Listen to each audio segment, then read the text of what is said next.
नमस्कार, मैं हूं प्रकाश और आप देख रहे हैं अपना लोकप्रिय चैनल वैशाली टुडे। अभी हम खड़े हैं बिहार विधानसभा का, ये लालगंज विधानसभा क्षेत्र है। बिहार विधानसभा का चुनाव सामने है और लालगंज में चूँकि प्रत्याशी जितने भी हैं फर्स्ट फेज के, वो नॉमिनेशन देकर अब चुनावी मैदान में उतर चुके हैं। इसी क्रम में आज हमारे साथ हैं जनसुराज के प्रत्याशी अमर कुमार सिंह जी, जो पेशे से शिक्षक हैं और अभी चुनावी मैदान में हैं। सर, ऐसे तो शिक्षक आप पेशे से हैं, लेकिन अब चुनावी मैदान में आ चुके हैं एक कैंडिडेट के रूप में जनसुराज के।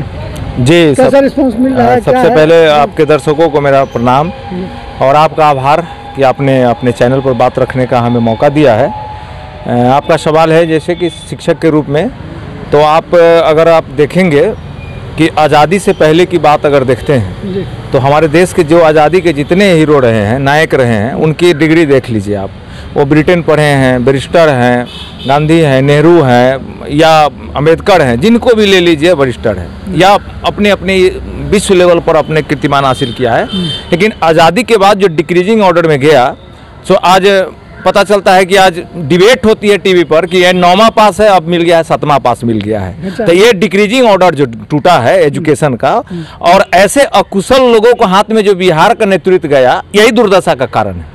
और इस ऐसे लोगों को पहचानने के लिए जो पूर्व की जो व्यवस्था है, इतना ध्वस्त किया कि लोगों को एजुकेशन सिस्टम इतना ध्वस्त किया कि लोग पहचान नहीं पाते हैं कि 9वां पास को चुना जाए कि पढ़े लिखे को चुना जाए। और प्रशांत किशोर का एक विजन है कि पुराना जो कांग्रेस का था, जो पढ़े लिखे थे, उससे और आज को 2025 को कनेक्ट करना है। 20 को काट के फेंक देने का प्रयास है हम लोग का।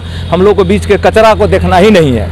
या किसी को ऐसा भ्रम है कि भाई यहाँ कैंडिडेट है तो मैं खुली चुनौती देती हूँ, किसी प्रकार की डिबेट कर ले। मेरी पढ़ाई पटना और दिल्ली हुई है, मैं सरकारी टीचर रहा हूँ। ये मेरी मजबूरी नहीं रही है कि सरकारी टीचर रहा हूँ। मैं 2 लाख रुपया आज बैंक मैनेजर या किसी और पद पर रह सकता था, लेकिन मैं 17 वर्षों से जो समाज में सेवा दे रहा हूँ, जो मेरा हॉबी रहा है, उसके चलते मैंने इस संस्था को, सरकारी सेवा को चुना है। और श्रीमान प्रशांत किशोर जी को शायद लगा है कि आप ये लालगंज की विधानसभा को शायद अमर कुमार के द्वारा इस कायाकल्प हो सकता है, तो उन्होंने आदेश पर, हम पार्टी के आदेश पर मैं यहाँ आया हूँ। और आगे अब जनता हमारा मालिक है, जो करना होगा जनता करेगी।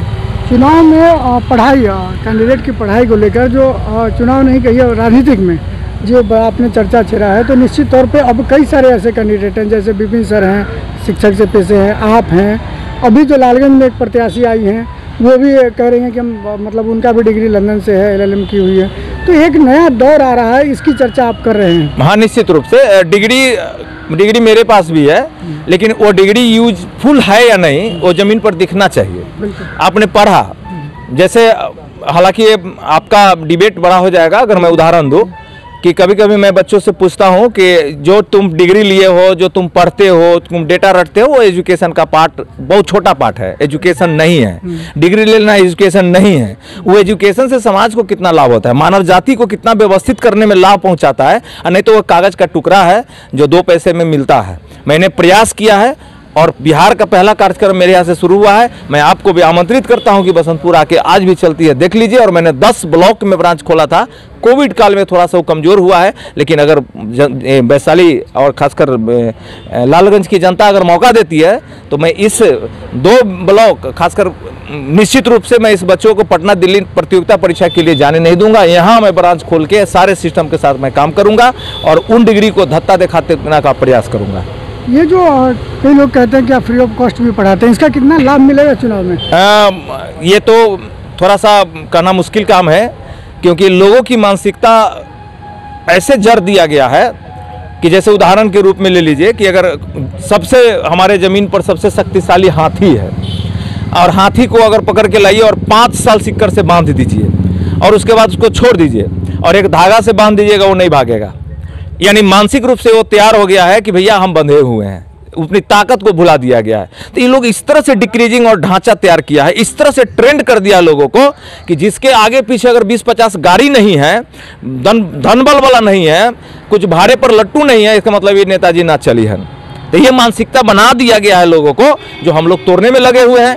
लेकिन ऐसा नहीं है कि अब समाज में सब ऊ धारा के लोग हैं, नए जवान, नए लड़के, और खासकर जो आप मिडिल क्लास के लड़के जो प्रौढ़ावस्था में पहुंच गए हैं, वो बिल्कुल स्वागत करते हैं। और बच्चे को कसम खा के कहते हैं कि मैं पहले से संकल्पित हूं, आप नहीं भी आते तैयो मैं जनसुराजों को देता, लेकिन आप आए, आभार है। विश्वकर्मा पर बैठे लोग कहता है कि हम विश्वकर्मा चूके कह रहे हैं, अब एक वोट देने के लिए शायद इतना बड़ा कसम नहीं खाएगा। यानी वो जान रहा है कि ऐसे प्रशांत किशोर ने भेजा है तो बहुत रिसर्च करके कोई को भेजा होगा। भलाई हमारी पहचान थोड़ी कम हो सकती है, लेकिन प्रशांत किशोर की पहचान की कमी नहीं है, इसका असर पड़ेगा। राजनीतिक में एक चीज़ और धागे से बांधा गया है, वो जाति बांधी गई है, लेकिन अभी हमारे पीछे जो खड़े हैं आप बारी बारी से पूछ लीजिए, लोग जाति टाइटल बता देंगे। हमको नहीं लग रहा है कि कोई जाति के लड़के हैं जो बचे हैं जो यहाँ पीछे खड़े हैं। तो जाति टूट रही है और ये लोग जाके कह रहे हैं चाची मामी दादी बहन की हम प्रमाण के रूप में है कि हम अमर सर के यहाँ से फ्री में पढ़े हैं। आप किस जाति से हुए? हम पटेल जाति से हैं। पटेल जाति से, लेकिन कहते हैं कि जो जाति के आधार पे ही सीट दिया जाता है। आपकी जाति कितनी है जो प्रशांत किशोर ने आप पर विश्वास? ऐसा हमारे जानकारी में नहीं है कि हमारी जाति इतनी कितनी है, और इसके लिए मैं सोच के नहीं आया हूँ। अगर मैं हार भी जाऊँ लेकिन जाति व्यवस्था तोड़ूंगा ही, इसके लिए नहीं आया हूँ कि मुझे जितना है इन किन प्रकार में। ये व्यवस्था जब तक नहीं टूटेगी अच्छे लोग नहीं आ सकते हैं। अच्छे लोग का हार कांप जाता है कि भैया मेरा कोई जात नहीं है, मैं कैसे चुनाव लड़ूं। तो ये व्यवस्था को तोड़ना है, चाहे मुझे जितना ताकत शक्ति लगेगा लगाऊंगा। मुझे तो प्रशांत किशोर ने बुला के कहा है, मैं जिलाध्यक्ष के रूप में था, कि जिलाध्यक्ष के रूप में कि भाई जाइए, आपका भरोसा है, आपके प्रति लोगों का सेंटीमेंट है, मैंने सर्वे कराया है, जाइए। सुराज में पहली बार जनसुराज से मैं राजनीति शुरू किया हूं प्रशांत जी के आग्रह पर, और मेरा अंतिम और यही रहेगा जनसुराज। चाहे मर जाऊं मुड़ा जाऊं, लेकिन मेरा ये पार्टी रहेगा और मैं इसी से बदलूंगा बिहार को। पार्टी नहीं है, एकदम बाल्यावस्था में है और बड़े बड़े प्रौढ़ावस्था वाली पार्टी बीजेपी कांग्रेस ये सब है। कैसे चैलेंज को स्वीकार करेंगे आप? हम निश्चित रूप से, आप जनता ताकतवर है यहाँ, किसी को जनता काट के गिरा देती है। पूरा आज़ादी के बाद से इतिहास देख लीजिए कि कौन ऐसे नेता का नाम लीजिए जो उन्हें नहीं हारा है। इंदिरा गांधी नहीं हारी है, वाजपेयी जी नहीं हारे हैं, लालू नीतीश नहीं हारे हैं, कौन नहीं हारे हैं? ये कौन बाहुबली नहीं हारे हैं, कौन धनबल वाले लोग नहीं हारे हैं? तो वो में कैंडिडेट थोड़ी उसको हरा दिया है। हमें तो कॉन्सेप्ट है कि जनता हराती है, तो जनता माइंड सेट होती है, वो कहेगी नहीं, कैसे काट के गिरा देगी। पता चलेगा कि एक शिक्षक ने दो कैंडिडेट और बड़े बड़े कलम से ही बड़े बड़े तलवार और शक्तिशाली लोगों को धराशायी कर दिया है। शिक्षक हैं, कौन सा समीकरण अपनाएंगे अपनी जीत? कलम दबात मेरे पहले से था और बैग मिल गया है, जनता का सहयोग मिलेगा, स्कूल बना देंगे, यही नारा है मेरा। स्कूल बना देंगे, स्कूल बनेगा, उनके बच्चे पढ़ेंगे। अब तो 3 चीज़ मिल गया, हम तो कलम दबात के पहले से पुजारी थे।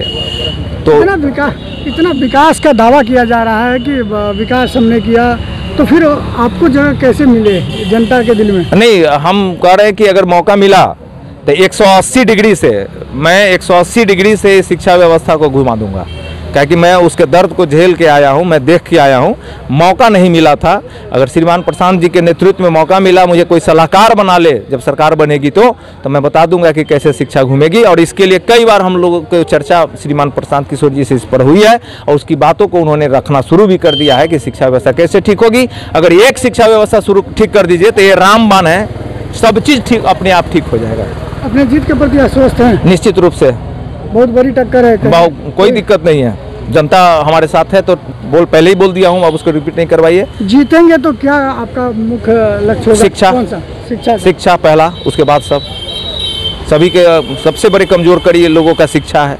आप कितना पैसा कमा लेते हैं, आप अगर पढ़े लिखे नहीं है तो आप हमारे ही पास आइएगा कि गुरुजी इस बचवा को क्या करावे। और रोज 10 गो हमारे गार्जियन आते हैं अपने बच्चों के लेके स्कॉर्पियो बोलोरो से कि मेरा बच्चा नालायक हो गया है, इसको आप ठीक कीजिए। कुछ लोग कहते हैं कि जो लालगंज में प्रत्याशी नहीं था जो जन रहा, और नहीं, ऐसी बात नहीं है, बेहतर की बात हो रही है, बेहतर की बात हुई है।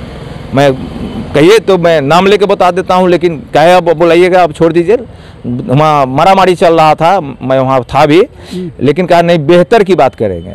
हम चुनाव हार जाएं उसके लिए कोई दिक्कत नहीं है, लेकिन जनता के साथ जो मैंने कमिटमेंट किया है, श्रीमान प्रशांत किशोर जी का ये कमिटमेंट है, मैं वैसा ही प्रत्याशी उतारूंगा। हो सके कि 100 में से 1-2 गलत चला जाए, उन्होंने खुद मीडिया से कहा है कि तब उसको भगाइए, उसको वोट नहीं दीजिए, हमसे भी गलती हो सकती है।